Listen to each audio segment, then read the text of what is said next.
नमस्कार, मैं Kaushik Yadav, SK fast 24 news में आप सभी का स्वागत है।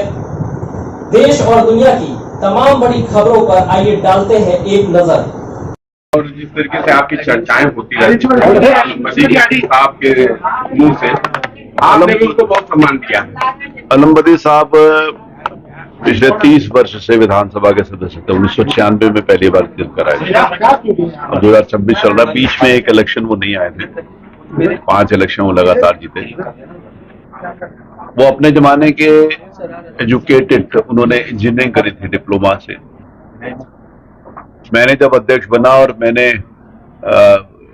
प्रोफेशन वाइज मैंने ग्रुप्स बनाए, तो जब मैंने इंजीनियर्स की ग्रुप बनाया तो उसमें मैंने अलमबदी साहब का नाम देखा और मैंने उनसे रिक्वेस्ट करी कि आप जरूर आना। तो उन्होंने मुझे एक बात की, उन्होंने कहा स्पीकर साहब, मैं भूल गया था कि मैंने इंजीनियरिंग करी, आपने मुझे याद दिला दिया कि मैं इंजीनियर हूं। तो ये एक बहुत बड़ा एक मेरे प्रति उनका पॉजिटिव सम्मान था कि मेरे प्रति उन्होंने इस प्रकार की बात, बहुत विनम्र और बहुत अपनी बात बहुत अच्छी तरीके से कहते थे। किसी कंट्रोवर्सी में नहीं थे, सिर्फ जिस प्रकार से होता है ना, ये पुराने कहा जाता है कि पढ़े लिखे लोग।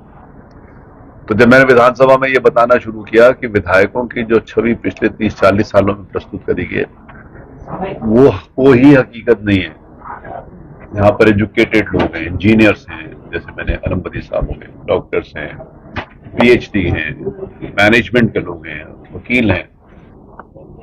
फिर एक पत्रकार मित्र ने मुझसे पूछा कि कोई अपराधी नहीं है क्या? तो मैंने कहा अलमबदी साहब पिछले 3 साल से, तो वो आपको क्यों नहीं दिखते थे? वो तो पढ़े लिखे थे। पढ़े लिखे लोगों को भी तो देखना चाहिए था, वो आपने देखे नहीं। तो विधायिका की जो एक गरिमा होती है, इंस्टीट्यूशन एज एन होल, उसका सम्मान करना हम सब लोगों को सीखना चाहिए। उसमें वो पूरी तरीके से दक्ष थे, मेरे से उम्र में काफी बड़े थे, उनका स्नेह भी रहता था। मेरे पास आते थे तो मुझे लगता था कि एक वरिष्ठ गार्जियन के रूप में मेरे सामने आते थे। जो इस व्यक्ति ने जन्म लिया उसने जाना है। अपनी पुराने कहा जाता था ना कि व्यक्ति कितना जिए ये इंपॉर्टेंट नहीं है, कैसे जिए। ऊपर वाले की कृपा से ये जिए भी खूब। 90 साल की उम्र प्राप्त करना अपने आप में एक बहुत उनके जीवन का जो संयम होगा, जो उनके जीवन की शैली होगी, उसी कारण 90 साल